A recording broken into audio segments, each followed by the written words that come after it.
hours ago that President Joe Biden will not seek re election. He has dropped out of the presidential race.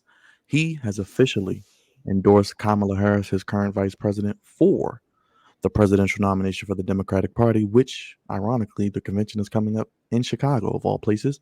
And that will be coming up soon. So we'll see if the nomination is approved. We got a lot of votes coming in today endorsing Vice President Harris. And I do have the letter here. I want to read it real quick for those who may not have seen it, but we'll make sure we get you the information. But from the desk of Joseph R. Biden Jr. on July 21st, my fellow Americans, over the past 3.5 years, we've made progress as a nation. Today, America has the strongest economy in the world. Debatable. We've made historic investments in rebuilding our nation and lowering prescription drug costs for seniors and expanding affordable health care to a record number of Americans. We've provided critically needed care to 1 million veterans exposed to toxic substances, passed the first gun safety law in 30 years, appointed the first African American woman to the Supreme Court, and passed the most significant climate legislation in the history of the world. America has never been better positioned to lead than where we are today. I know none of this could be done without you, the American people. Today, we overcome a once in a century pandemic and the worst economic crisis since the Great Depression.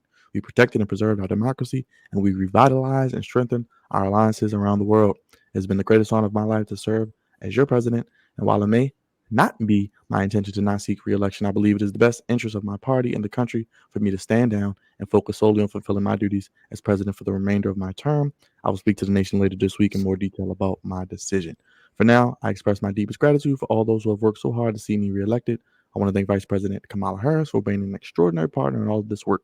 Let me express my heartfelt appreciation to the American people for the faith and trust you placed in me.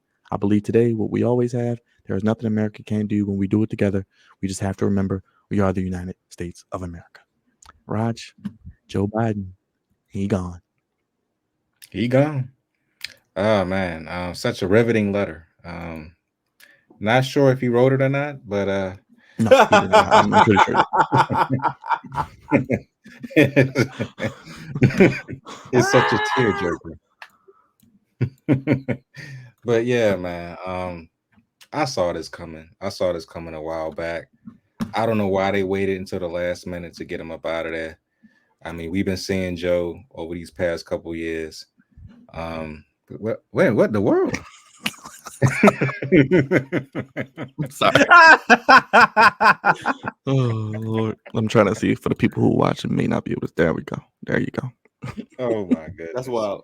Lord have mercy. Anyway, you messed my train of thought up. I'm sorry. I had to put it. Jesus, man, take that off the screen, yeah. I'm sorry. That's some Eminem type stuff. That's more believable that he wrote that. Yeah, well, that he could have wrote. But yeah, man, we've seen this coming. Joe has not been, right for the last couple years. Like I said, he's been, falling downstairs, forgetting things, blubbering and blabbering in interviews, and it all came ahead to that debate between him and Donald Trump, a month ago, and I mean, ever since it was like the whole country saw it. It was like, oh my goodness, we cannot get behind this guy because he's pretty much, 81 years old, and his age is showing it. And I to be honest with you, I hated that they did that to him. I thought they should have never did that. They should have never put him on the stage to begin with. They knew Joe was struggling with things, and it's like what Van Jones says, like seeing your grandfather go out there, trying to do something, but he can't do it no more like he used to do it. And and the whole country saw it, so it was just embarrassing, man. And then for the past month, they've been dragging this dude throughout the media, and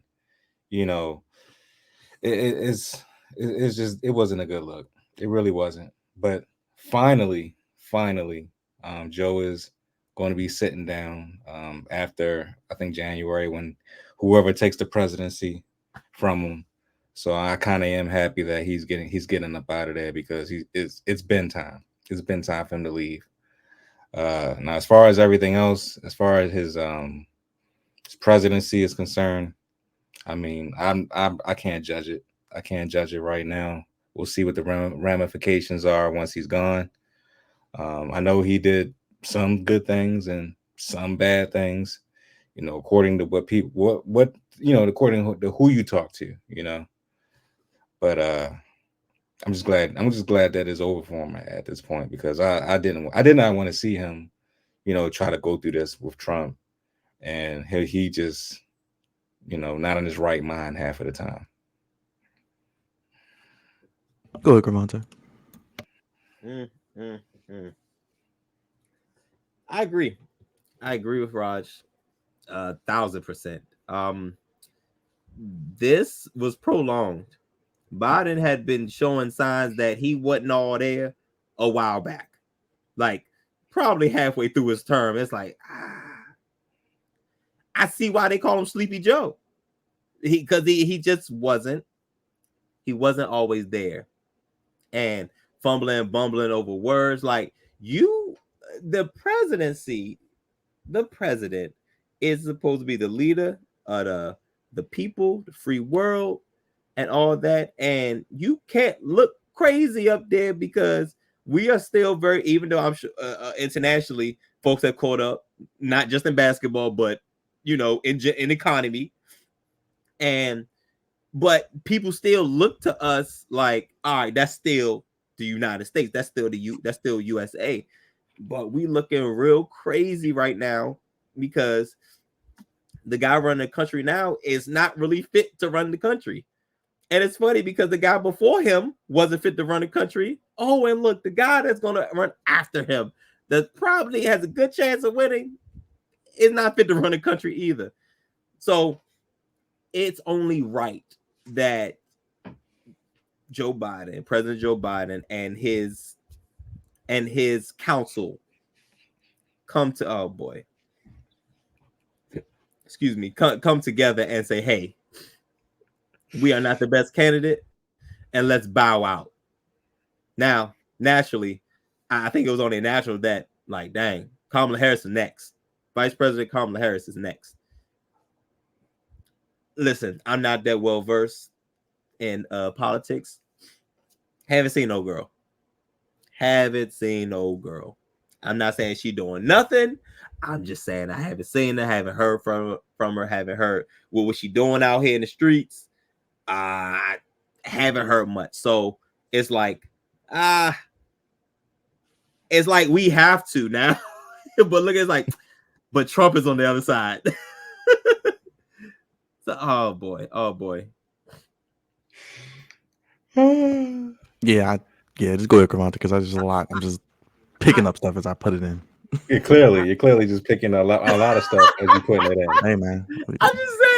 I'm just saying, Kamala Harris coming to the game in the basically mid to the end of July, and she's supposed to save us.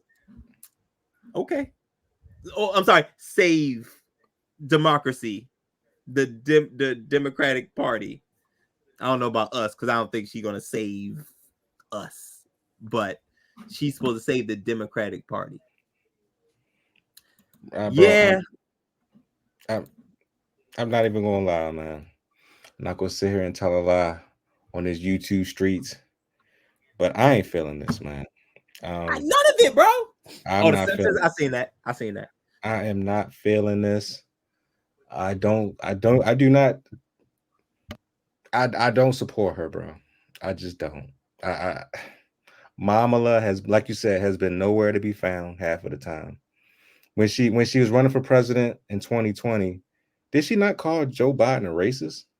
And now all of a sudden, now Joe is, the greatest, the president that ever had took the office. I think she said that today. Ever had president? Yes, I think she said that. I mean, I cannot take her seriously, bro. I just can't. And if you look up some of the stuff that she's did in the past, you'll see there's a lot of inconsistencies with her character and what she stands for. So I'm not going to get, all into that. I'll let y'all do the research, but I think this is goofy. The fact that she's running, I get it. I mean, she is the vice president, so of course they want her to be, the next in line. But I just don't. I mean, this is so last minute. This is so last minute. It's like a typical. It's like a typical. You know where I'm going with this. I'm not going to say it, but it's like a typical, when we late to the party, it's like, the party starts at around like 9 o'clock. We don't get there till like 1 o'clock in the morning half the time. This is how Black this feels like. people. It's Exactly. color people time. Yes, yes, yes. This is how this feels. This whole process feels like color people time for real. And this is so ridiculous, man. It really is. But I'm gonna tell you one thing. That Democratic convention next month, if you thought the Republican one was lit, this one's gonna be hilariously funny. I can't wait to see who's invited. Are we gonna get DL Hughley? Oh, Eric, Brandon Scott is going to be there. He isn't going to be in attendance. He's one of the delegates apparently that is okay, going to, have the little card and read it off. I think he's going to be doing okay. So our good friend Brandon Scott, a mayor of Baltimore, will be in attendance. I'm pretty sure Westmore will be there. Got to. We huh? He got to. Yeah, He got to, got to, got to be there. got to be there. DL Hughley will probably be there. Charlemagne the God probably be in the house. Cardi B might show up. Who knows? Sexy Red might go in there and start, dancing for Drake. Well, not Drake, but Drake and Dre. Both. She might do both. But it's gonna be hilarious, man. It's gonna be funny. Now I will say this. Even though I'm being you is stupid tonight, boy. You is stupid tonight. I Wait will about say this. everybody. Hi, kids. Hey, yo, I love Toy Story, yo. Who was he fooling, bro? But he was kind of getting them a little bit. Like, that's like the American people was on the other side. He was getting them for a little bit until he showed it. But in all seriousness, even though I do not think Kamala is going to win, if she is the nominee, even though I don't think she's going to win, I think she will make it competitive more so than what Biden would have done. Only because one, she can talk. She definitely can. She knows how to debate very well. I'll give her that. And two, I mean, the women, of course, they're going to fall in line with her, especially our sisters. They're going to fall in line with her. They already have. They're donating all the money to her right now. So and that's just going to happen. I think what 80 million in 24 hours. Yes, 80 million is crazy in like 81, 24 hours. yeah. I mean, hell, they could have cured homelessness if they was going to do all of that. Ended hunger. Ended hunger, world hunger, but Gave everybody a nice check. yes, yes. World hunger. We gotta win presidency, guys. But I believe that Mamala, as they call her, she's definitely gonna keep it close. She'll keep the seat warm for whoever runs next in 2028 for the Democratic Party. Hopefully by then they'll actually have a legit candidate that runs, other than Kamala Harris and some of these other cronies. But we shall see. But this whole process, like I said before, has been extremely goofy, only because they knew that Biden was his faculties was leaving him as the years was going on, and they had nobody really to go out there and take his spot.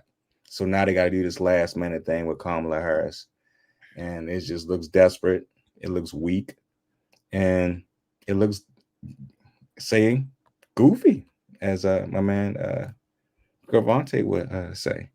So No. oh, this is exactly what they did, Byron. That's exactly what they did. They took old Yellow to the shed and they pulled the trigger. So yeah, Gavante, man. I'll give you the last word.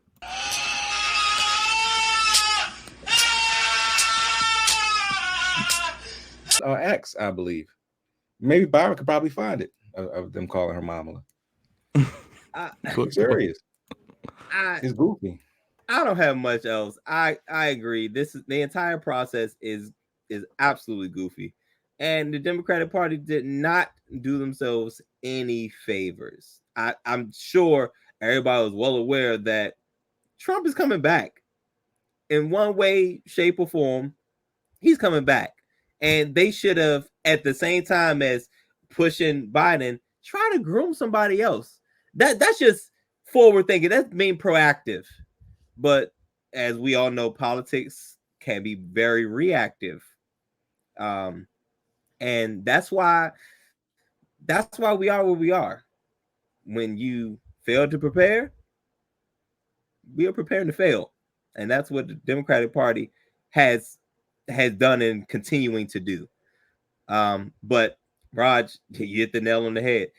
This thing about to be crazy. Like up in Chicago, the convention about to be crazy. I can't like it's I've never heard of, outside of when Obama was in office, where like the Democratic National Convention is like must see TV.